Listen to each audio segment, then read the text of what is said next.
What's going on, FTR? This is Spinda doing the third part of my microstakes series. What I'm doing right now is a mixture of 6 max no limit and full ring at $10 no limit. I've already been playing on this left table for only one orbit. As you can see, I am almost up a buy-in. These guys play horrible, so I'm actually at a nice table. It's interesting here with the gut shot and a backdoor second nut flush draw, and a bottom pair if this is a call or not. I'm getting 5-1. Problem is, like, even if I hit my gutter ball, a lot of times it's dead, and my draw becomes very transparent. So I'm gonna go ahead and fold. And so on the table on the right, I'm playing full ring, and I'm about to get going here. Should be going on the very next hand. What I'd like to explain to you guys is pretty much the difference between the two games. Okay, so we know it's 6 max. I'm going to play quite a bit more hands, maybe. This guy might have been still playing King Jack the whole way. Who knows?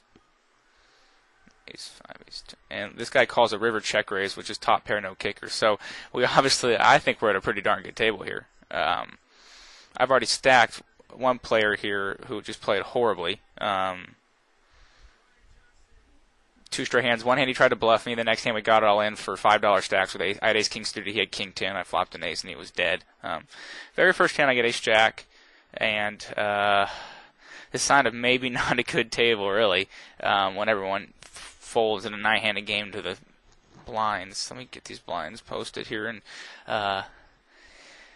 well, if this table's going to be really passive, we know what we're going to do to exploit it. We're going to go ahead and ramp up the aggression a little bit and see if we can't just run them over.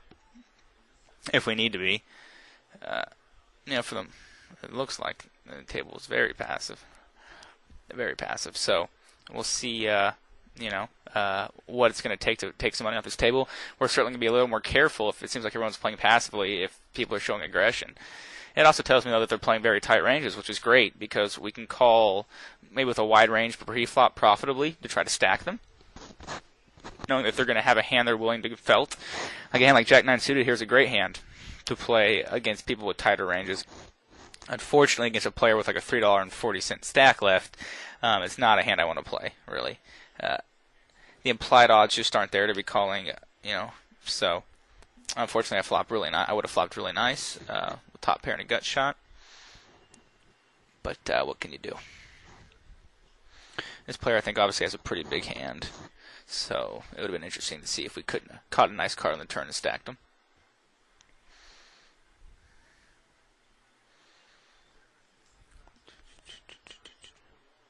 So the biggest differences between these two games kind of lie in pre-flop action, also a bit of aggression. I'm going to raise up the limper. It's just, even though I have a shorty on my left, if he shoved, I'm still calling. I mean, he's playing that poorly. So get flatted by the big blind, which usually means a smaller pair. But we know this guy's a bit of a calling station. I'm going to go ahead and just call here. I don't think he's ever bet folding. I saw him big calling station before, and I have a gut shot. I'm getting quite a price. And I'm still going to call him down here, probably. I'll probably fold to any kind of river aggression, but I have the implied odds. He's never folding to a raise, and I've picked up some more outs now. And that's a great card. I'm going to go ahead and make it $2 total because I know he can't fold. Oh, he can. It kind of stinks that that was a 10 of spades. I think that might have scared him enough. Well, I tried to exploit, I kind of making it a pot-sized raise in the end, and then I tried to exploit the fact that he's a calling station, but I guess that board is just too scary for him. Who knows, though, before he called a bet like that with just top pairs. So maybe he had a king that time. But, it's interesting to see what these guys call down with. And what you're probably going to see is the majority of the talk is going to be discussing the table on the left here, the 6 max table. That's just going to be because I'll be probably involved in more pots. I'm going to see more hands in the session there because the blinds come around faster and there's obviously less people. So 6 max is a little bit more of an action game. Full ring is a bit more of a nut camping game where you're just kind of sitting around waiting for big hands, trying to get paid off by second best hands, and but it's certainly a game that can be very profitable as well. Player bets $1.10 into a 40-cent pot, so we can assume he has a fairly large hand here most of the time. I would love to see him get looked up there. I mean, never call a bet like this from a bad player, ever. They're never bluffing at this level. It's always a huge hand that they really poorly played. Really, that they misplayed horribly, okay? Ace-King offsuit, that's an interesting hand to play at 4-ring. I'm going to certainly make it 40 cents here. If I get 3-bet, there's more of a decision. If I get called, I certainly have to play a little bit of post-flop, but they all fold to me. So right off the bat, if I was practicing some really good seat selection and some table management, that's a great hand to have right after I raise the aces. Let's hope that someone wants to play back at me. I get flatted, which isn't the best situation. I really don't want this to be a multi-way pot.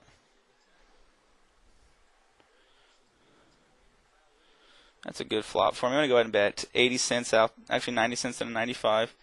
I'll let behind the ace-jack. This guy calls. It's another good card. I'm going to kind of try to slow the betting down a little bit. I'm going to bet 180. It's about 2/3 pot on the turn. This guy calls. Oh man, that's a horrible board now for aces. I think I'm going to bet 350, and I'll probably be priced to call a shove.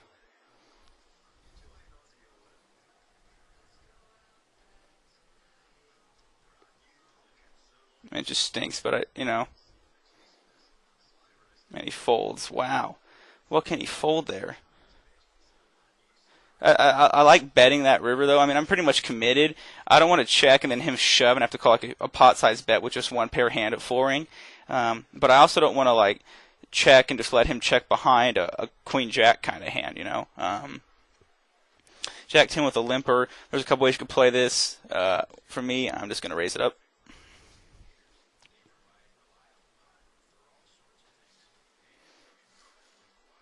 And that's the thing I didn't notice, but here's where you kind of get the pot odds going in. We can kind of bring this up real quick, maybe, and show you. Let's say this guy's doing this with 20% of his hands because he's doing it with a wide range, and I have Jack-10 offsuit. I'm getting better than 2-1 on my money, and I'm getting that about on my money here, so I'm going to go ahead and call. Oh, I have aces again.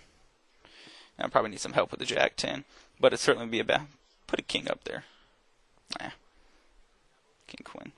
This guy flat calls me again. So that just kind of show you that I was priced into that call.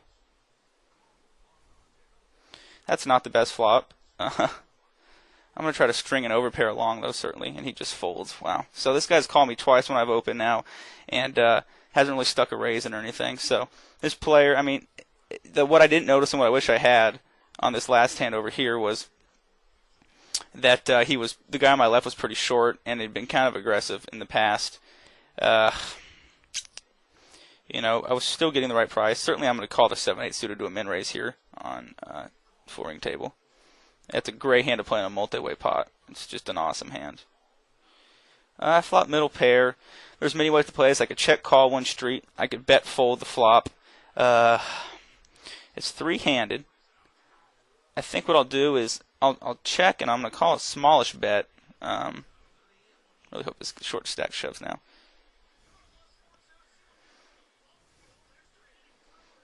This guy calls, of course. He's a bit of a calling station in the blinds. That's a good flop to kind of just bet fold here. Bet 70 cents. If he check raises, this guy bets $1.20. There's no way I'm continuing now.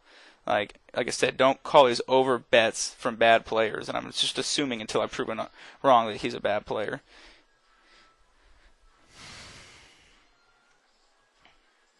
Player min raises, I'll defend with the King-10 offsuit. It's good enough. And now we're three-way. Certainly good enough. Really don't flop enough here to continue. I'll just be check folding the King-10. There's no reason really to continue there. Yeah, I mean, when bad players start voluntarily putting a lot of money in the pot, guys, unless you know that they've bluffed, unless you've seen them bluff before, that's a pretty easy fold with just about everything there. Unless you have I would say you would need at least ace-king to continue there against that player's bet. I would say king-queen becomes really marginal on that king-high board. 10 deuce isn't even a complete small blind here. So, for this session, I'm maybe up right now, doing pretty good, feeling it. I'm sure you guys have been in these spots before. The key is when you get to these positions, when you're up a buy-in or a little bit more, and you still want to put the hands in that keep playing our same game. You see way too many guys try to protect their money. Guys, this is ring. This isn't tournaments here. We're really trying just to get more and more. So we're going to keep playing our style.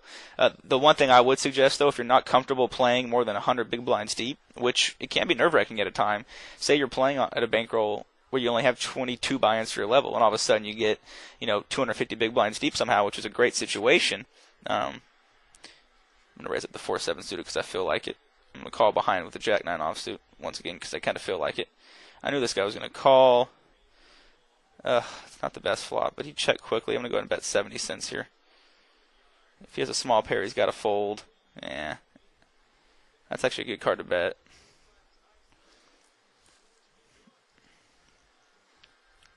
Ugh. If he bets this river, I can't continue, unfortunately. I really want to bet like 3. Ugh, God, it's such a nasty river. I wonder if he's slow playing a king here. I don't think he is. I'm going to bet 4. Just as a pure bluff. And he folds. Sweet. So a nice little bluff there. I'll tell you what. Sometimes those make you feel pretty darn good when you pull them off. But that's a good board to bluff on, guys. Really good board to bluff on. So you just kind of sometimes, and here on the river, I've checked. I've been really passive with second pair just because these players will tend to be very passive with top pair. Do I see a whole lot calling me off? No, but I'm still going to try to make a little value bet here. And I don't think someone's trying to check raise 3 streets. So I'll go ahead and take that one down too. But, over here I just had to bet that river. I mean, I hope you guys realize that. I bet $4 into 6. And we can kind of talk about bluffing right there. I one barreled, I 2 barreled. So, in his eyes, I should be getting credit for a solid hand. Honestly. I should be getting credit for a solid hand. And then I 3 barrel. What I do is I bet $4 into 6. Okay? So what does that need to work that often? I can do the math in my head, but I let you guys do it too as you're watching the video. How often does that really have to work? All right, we know it doesn't even have to work half the time. I have a stone cold bluff there. That has no equity. If I'm looked up, I am dead. Okay, even by bottom pair. Okay, that's a stone cold bluff there. So, how many times does a 2/3 pot size bet as a stone cold bluff have to work? And these are things that people, that people like myself, when I was kind of starting to play no limit, really didn't realize. And I've talked about this, I think, before, but it doesn't take a lot of time for that to be a profitable bet. And on a board like that, it's very easy to give me credit for a king. How else how do I not bet a king there, right? I have to bet a king. Going all in is probably a good play too, but I think $4 accomplishes the same that I think he had like $5.50 left. So, and it's just unfortunate for him that for his sake, that I actually had the mindset to come at him like that and go ahead and make a solid play like that and bet on the end. Here, Queen Jack suited is definitely just a complete. Now this guy's a calling station. I'll be out of position without a hand with any showdown value. Queen high is rarely gonna have showdown value, so I'll go ahead and complete. And it's also a hand that plays nicely in more of a 3-way pot. Here's a flop that if I had a good image or maybe just a solid image, could be one that I would bluff at maybe, but very hard to pretend like I really have anything here. I could have the best hand right now, 2 pair with the good old queen kicker. Now we're all looking at a chop here. Unfortunately, I'm not going to be calling a bet. If someone like this player bets, I don't see, and I did have the best hand on the turn. I don't see much reason to go ahead and call there. I'm looking when you're. I'm gonna go ahead and flat call this player's raise because he's just not good. I know if I 3-bet, he's not folding. I don't exactly like playing a pot with ace-10 offsuit, but it just feels really nitty to fold there. That last hand, though, there's no reason to call a river bet on that last hand. It's just I'm hoping to split. I'm hoping to get my money back pretty much by calling. So it's pretty much going to be the right call a lot. There's small pairs in everybody's range, and I don't think they're folding on a board like this. So the ace-10 offsuit becomes a pretty trashy hand. In all honesty, when you think about it, when you think about how many flops you're going to see like this with the ace-10 offsuit, it kind of proves to you that maybe that wasn't the best call. That wasn't the most profitable call pre-flop, even though it was a min raise and we had position on a calling station. What kind of hand is this guy doing this with? He min raises early and then he check calls 2 streets. I would hope this guy would have a set, and this guy's gonna have a bad pair. Okay, so this guy had ace-10. Like I said, this guy had a bad pair though, but this guy had ace-10, and that's actually not. He didn't make. You know, with the calling station and the big blind, I'm going to fold Jack-8 suited. I was going to open it in the cutoff, which is pretty marginal anyway, but I'm not trying to play a big pot with a hand like Jack-8 suited. But you can see here, I mean, the guy didn't play the hand too bad. Check calling all those streets with the sevens, with the 8-high board. It's not a bad play at all, really. He induced bluffs. This guy was more than obliged to keep bluffing. I'm surprised that the guy on my right fired at that flop while I was still left to act behind him. I hadn't checked yet. I mean, I hadn't shown weakness yet, and he went ahead and bet into 4 players with ace-10 high on an 8-high board. So, go figure. That's something we'll certainly want to exploit in the future. We'll know this player will... He kind of 3-barreled small, though. 3 barrels... Small as bluffs. Okay, certainly Ace-Jack suited is an open in a 5-handed game. The cutie Bugsy does not have a hand right now, so pretty good shape to go ahead and call. That's a great flop. Great flop. I'm gonna go and bet. We bet somewhat small. I have so much equity. I'm kind of looking for someone to check raise. So maybe I can shove over him. I'm gonna go ahead and bet 70 cents. You get a call. You get 2 calls. That's great. Oh man, I turn even more equity. That's crazy. They're both not folding. I have a lot of outs. I'm gonna go ahead and take my free card. I'm really hoping, to hit here. I have to go ahead and take a free card here, though. I can't stand them calling like a pot-sized bet all in here, because I'm getting my money in bad if I get it in.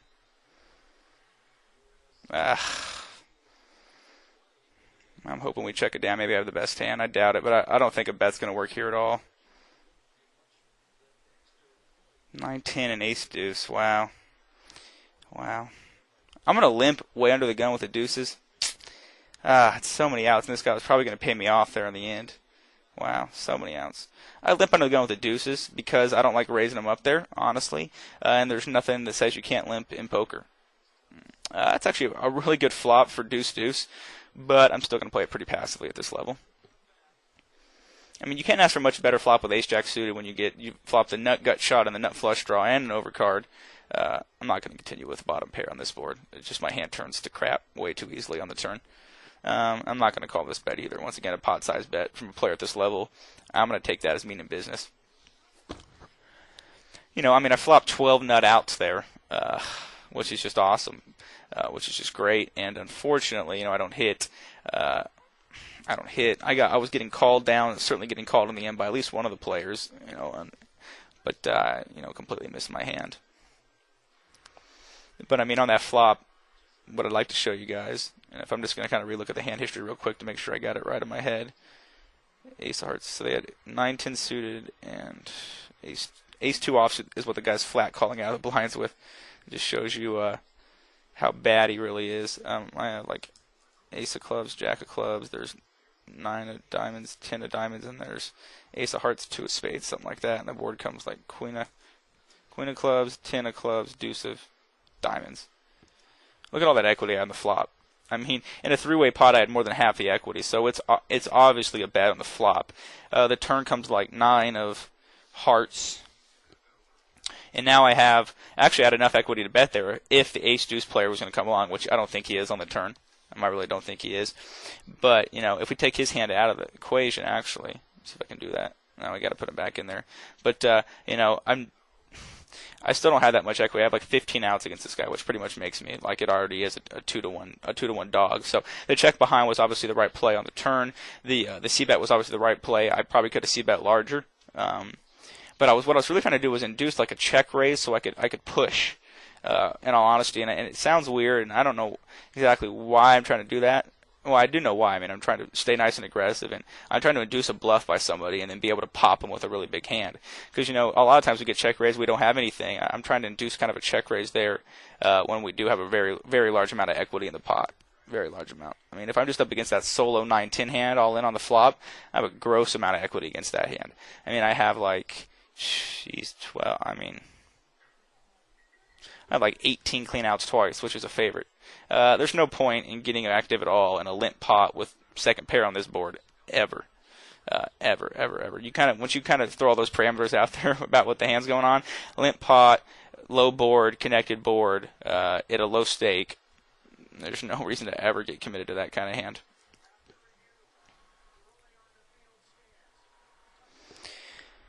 So, I mean, so far you probably could tell that I'm maybe concentrating a little more on the table on the left, but the table on the right, we've had some hands. I've had aces twice, jeez, and I got somewhat paid. But we obviously are at a great table on the left. A bunch of bad players. A bunch of players who are just unable to fold. See, this guy pays. So this guy raises the river, which is top pair. Some things I just don't get, honestly. Certainly going to call him in, raise with 2 4s. No reason not to. It's a huge pot we're going to play. Maybe we can flop a set and get our money in good. Unfortunately, miss everything. Who knows, maybe it checks through, though. See a free peel at a 2-outer. I love raid and T, not the bet here.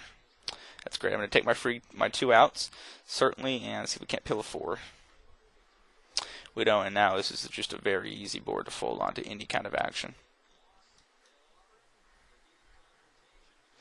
I mean, there are already oversets out there, for one. There are straights that could be possible, the 9-10, ace-10 kind of hands, and there's 2-pair type hands and things like that. It's just no way we continue with just a measly pair of 4s here. And I understand all you guys know that, but you can't reiterate some things enough. Right? We don't want to become calling stations in No Limit. No Limit's all about, actually, it's one of the few games, and I've probably said this before, where you can fold and make money. Now, this guy bet very strongly on this flop, and this guy raised, on the turn, this guy raised on table 2. To me, very interesting to see. So he did bet fold there. Might have had a hand like ace king. Trying to put him on a hand that actually can bet fold that turn. Unless he's just very tight and went ahead and put this guy in a very strong hand. If this folds to me, I'll probably open the 10-8 offsuit. I'm not going to limp behind with it, though. I'd rather come in for a raise and take the button, take the position in the hand, and maybe play a heads-up pot than play a multi-way pot with a hand like 10-8 offsuit that could get me into trouble.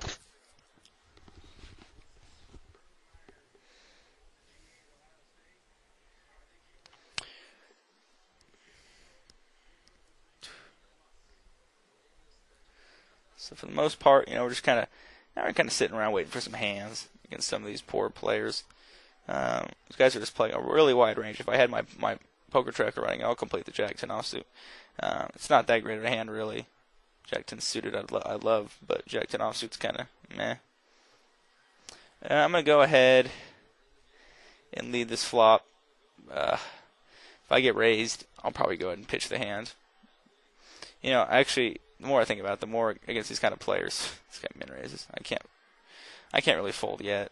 The more I hate leading this flop into 4 players on this kind of board.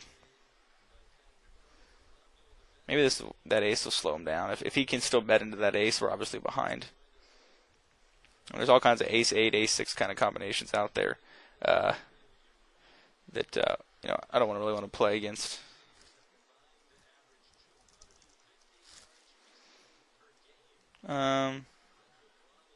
He checks behind. Might have had a flush draw. Might have had a hand like 9-10. I really don't think we're ahead. I'm really praying for a free showdown, though, because I have a lot of equity in this pot. This player, though, seemed like he wanted to bet the first time around. 20 cents. Wow. Yeah. Oh, wow. Definitely. This guy, let's put him on a hand. 5-7. Suited. Wow. This guy calls all in. Yeah, I mean, there's no way I'm calling. I'm just trying to put them on hands. What does this guy check behind on the turn that he calls the river with? Like someone has queen 10 that they peeled with. 2-pair kind of hands, ace-8 kind of hands. So I really played a set poorly. I'm just trying to think of all the ranges of these kind of hands right here. And I'd also like to think if this guy's be able to call. Queen 10, yep. So I was right on one account. I like to see what this guy min-raised the flop with and then decided to call the river with.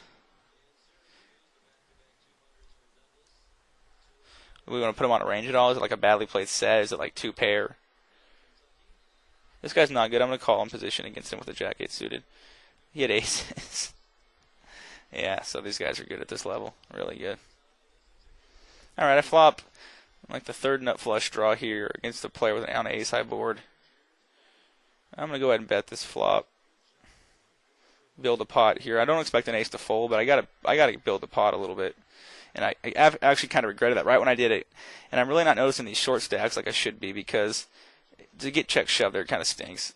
This guy raises. I'm not folding for sure. This guy. This is actually not a bad situation to be in. And he can't repop him here because it raises so small. So let's hopefully see a diamond here, folks. Now we pick up a gutter ball. It's gonna be really interesting. Wow, 2 calls. I'm getting a heck of a price on my money here, and I don't see this guy having a flush draw really. What am I getting on my money? I'm getting like almost 4 to 1. I'm gonna have to go and call here and peel. This stinks to call up this much of your buying with a draw, but I have to call. I totally brick, and that's really unfortunate. But I was getting like 4 to 1 on more than 4 to 1 equity, I think, unless someone has Jack 10 somehow, which I just don't see them having. I have to believe my gut shot was live, my flush draw was live. We're gonna get to see the showdowns. Ace King, Ace Queen. Ace King. Wow, see, I had all my live outs there on the turn, so it was certainly a good call. Certainly the right call on the turn, without a doubt. Without a doubt, it was the right call there on the turn. You know, I can show you kind of the price I was being laid. And it was unfortunate, really unfortunate that this player played his other hand so passively that he had strong. I'm going to go ahead and raise him up. Like he played that. I got a full now. Like he played that Ace King hand so passively that he had like top 2 on that I was thinking there I could raise that flop up and take it down a lot. And I'm way ahead of this guy's range. I'd be kind of disappointed if this guy shows me a bluff. I had 3 queens, so okay, good game him. I don't flop anything with the 5-7 over here. It was unfortunate I missed that. I bricked 2 huge draws now. I mean, I bricked 12 outers twice on the end, which just stinks because that would have been a nice pot to win. I don't flop anything here with the King 4, and that just happens sometimes. Now they're all sitting out, of course, because they've won their money, and that's what the fish do. So we're 4-handed now with some shorter stacks, and this happens sometimes, and we kind of show you. Now we're 3-handed, so I'm going to go ahead and have to find another table here, guys. Sorry about this. I really don't like doing this. This is one of the things I don't like about other sites I'm not going to mention.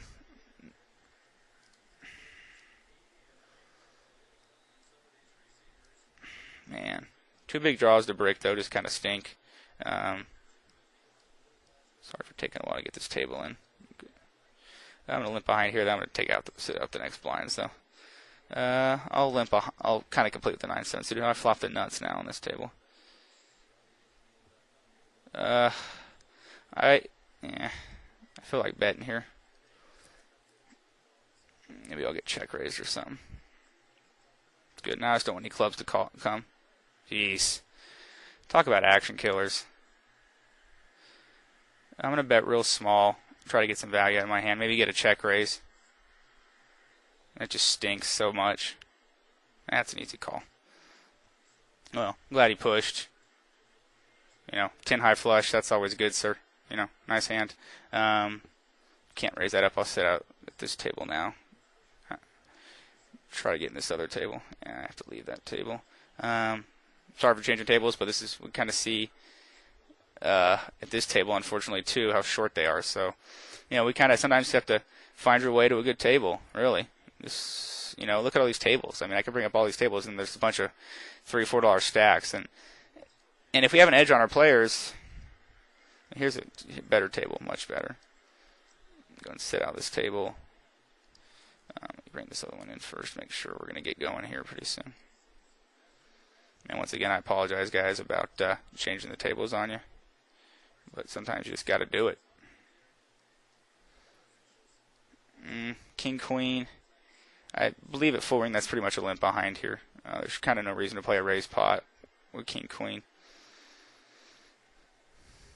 And one of the reasons is that would be a beautiful flop for it. So, right now we're about 30 minutes deep in this video. Probably play for another 10 minutes and decide to switch tables around. And so that was nice that I got to stack off with the 10 high flush. I mean, it kind of shows you what betting will do. I mean, I guess he thought I was weak. I don't understand why he would. But he goes ahead and pushes the 10 high flush. Now he's a short stack. It'd been nice if he was a full stack, but What are you going to do? And I like the fact that if you didn't notice on that hand, the board paired on the river, that would really stink with a nut flush when the board pairs on the river and a pot where someone's calling you down. So I like to get as much money in as I can when I'm ahead, and and I would induce enough of a bluff from that guy, or what I'm going to call bluff. When you bluff when you go all in with the 10-9 flush, you really can't be doing it for value on a 4 flush board. So this table has 3 full stacks to my right, which is good. We'll play it here for a little bit. And go ahead and get another 10 minutes or so and finish this video up. We got short stacks all in. That's kind of nice. That's fine by me. Let's hope one of them busts. Oh, wow. So this guy's definitely busting. Well, that's good then. Actually, that helps even the stacks out a little bit, so we can actually play some real poker for once on these sites. I really can't, raise him up, raise his limp up with the queen 3. I now have to bet here, though.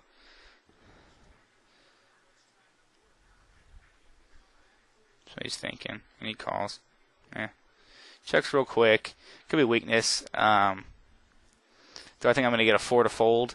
Do I think he's completing a 4 a lot? Not really. So, if he has a 4, so be it. I don't think I'm getting him to fold it now, certainly. He could just have an ace-high kind of hand or something. I mean, I'm not really sure what this guy's limping range is, so I'll check behind. And he had a gutter ball, so, I don't see much value in betting there. All I can do is get bluff raised off my hand. So I got enough value on the flop out of a hand like queen 3, really, to tell you the truth. And that's kind of all the value I'm ever going to get out of a hand like that. So, I mean, the main difference I think you can see is just there's been a little more action on the table on the left. And twice now, I mean, I've had gross equity in a couple pots. When I say gross, I mean a lot. A lot of equity in some pots here. And I just really wish, I'd hit. I'm going to limp behind the 2-3. Yeah, I'm going to go limp behind. I could raise him up, certainly. I'll be calling. If this player comes along, yeah, I'll certainly call now. I mean, I'm getting like 11 or 12 to 1 on this guy's stack. There's already some dead money in the pot. Certainly can go ahead and set mine with the 3s, and that's a great flop. I'll just be shoving over his c-bet. Yeah, that's an easy call. Hopefully he has an overpair. It's not 10s. Yep. Man, that's how you stack overpairs. You flop sets. Easy money, right? Easy money. I'll go ahead and raise up this hand. Try to get some action in. So, I mean, the guy just shoves all in with jacks on that board. I mean, what hands are going to call that beat him? I guess he's trying to protect his hand, but I mean, when I have jacks on a board like that, I'm not happy about getting all the money, and I'm certainly not just like 3 times the pot shoving it in. You got to realize that. You got to look at someone's range that's going to flat call you pre-flop like that and go, okay, I have jacks. On this kind of board, if I go all in here, what do I expect to get called by?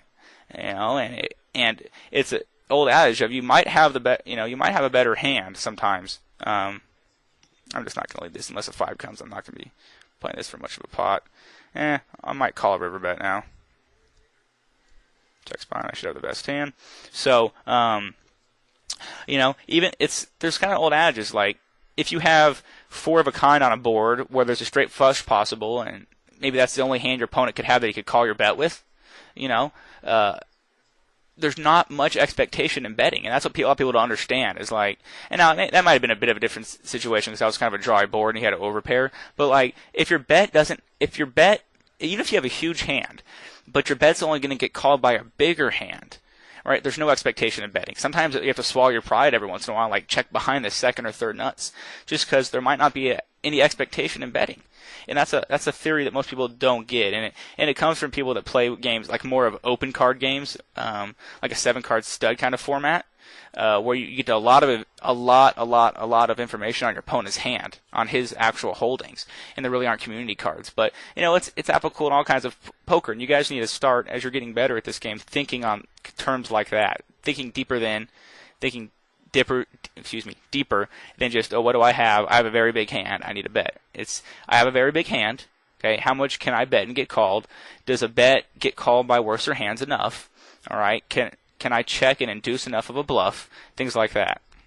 Okay, all those things, should be running through your mind. as you're making those kind of plays. So I really don't want to play a three-way pot with ace-10, and that's a horrible flop for it. So this is a board that you never see bet, guys. This is just hits both the ranges very hard. I could have possible showdown value somehow, but there's no reason to see bet here at all. Still no reason to see bet. Now, what would have been great is, but 9 comes in the end. If they don't bet, 9 comes in the end. I could just shove, but for the most part now, just insta folding, insta folding here. Could not fold fast enough. There. 7-3 suited. It's not going to be playable. So, I'm doing okay for this session. I'm probably up a buy now. Equity-wise, I'm up a ton. Because I've had 2 huge draws at bricked in multi-way pots, which when you're running good and those hit, it's like that's when you just have those nice rushes where you win 3-4 buy-ins in a session and stuff like that. And unfortunately, sometimes they miss and you kind of falter back down, but you still have to play them correctly. You have to play them in a plus EV manner. And what I can do is I'll probably sit out in a little bit and pull up that kind of hand that we played and show you guys how much equity I truly had. Against these all 3 players in the pot. I really had a large amount of equity, and especially on the end, it was like 17 in the pot, and I was calling 450. So that's almost 4-1 on my money. We know you need about 4-1 to call a flush draw with 1 card to come. I had 3 more outs due to that, so I had 12 outs with what I knew was about 45, 46 cards remaining. Okay, so I'm obviously getting better than 4-1 on my money. So it's an interesting hand. I'd love to play this, but I got calling stations in the blinds, and I got a short stack on my left, so I really just can't profitably come in for a raise with 5-7 suited. I'd love to get nice and laggy, open up a wide range, but I don't see it being profitable.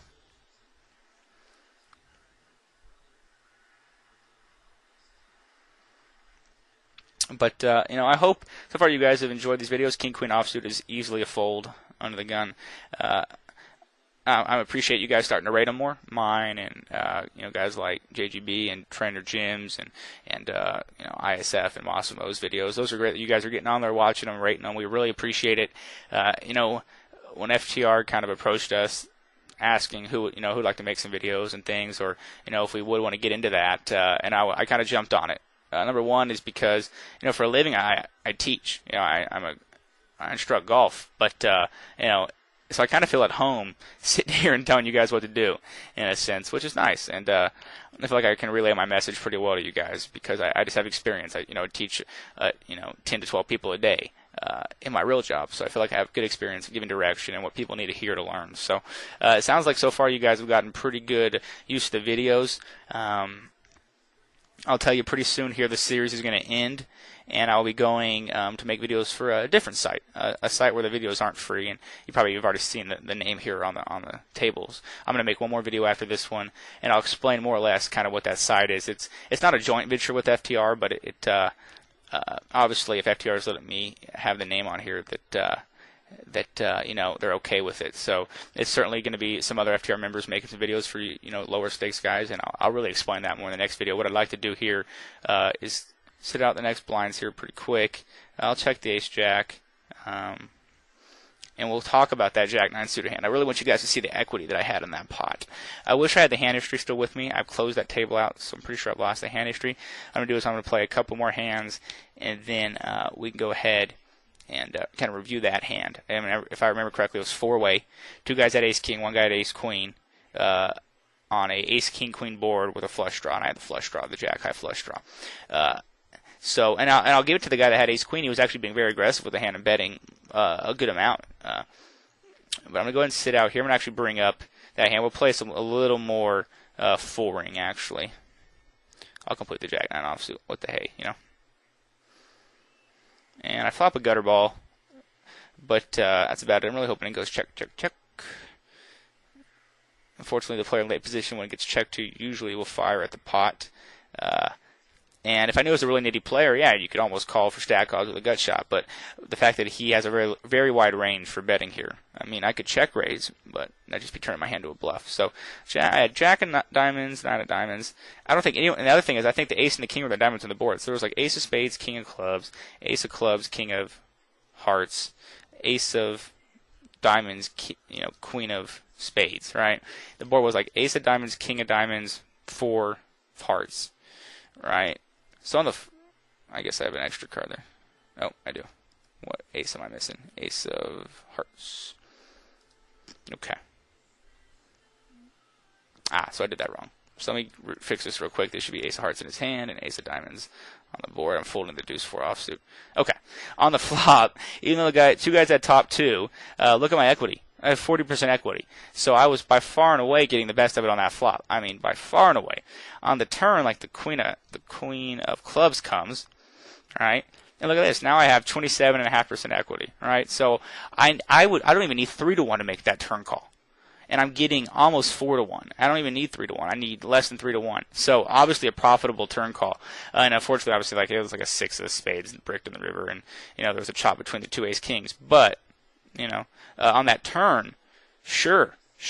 I mean, no way I can fold there. And I know it's a $4.50 bet. I know it's half of a buy-in, but it's a plus EV play, and that's what we're looking for in cash games. That's all we're looking to do in cash games is make solid plus EV plays. Okay, guys? It's just bottom line, if a call has a positive expectation or profitable expectation, you got to make it. And it's also a reason why you just have to be rolled properly for your level. If you're not rolled properly, I'm certainly open the 9s up. That call becomes a very scary one. For someone with 30 buy-ins for their level, that call becomes, whatever. It's the right play. I have to make it. Okay? And on top of that, there was like $6 behind for both these guys. So think if I hit my card, I mean, I could be getting really implied odds of like 7 or 8 to 1 on my money there. Okay, so once you guys realize that, I think that's a good point to kind of leave this video off on, that, we have to make plus EV plays no matter what at cash games. Okay, and that was obviously, without a doubt, a positive expectation play. So I hope you guys enjoyed this video. Hope you got a little bit out of it between 6-max and full ring. I hope you realize that, 6-max, you play more hands, it's more aggressive. If you have, more aggressive nature and a deeper bankroll, and maybe you'll like to play a little higher variance game, that's 6-max. If you like to kind of take it easy and grind up a nice steady bankroll, which is obviously perfectly fine by me, you go play a game like full ring. So either or, really, and it's great that the poker sites offer both. You guys take advantage and really tailor it to your style of game. But I hope you guys enjoyed the video. Once again, this was Big Spin of 73 from www.FlopTurnRiver.com. Hope you guys have a good one.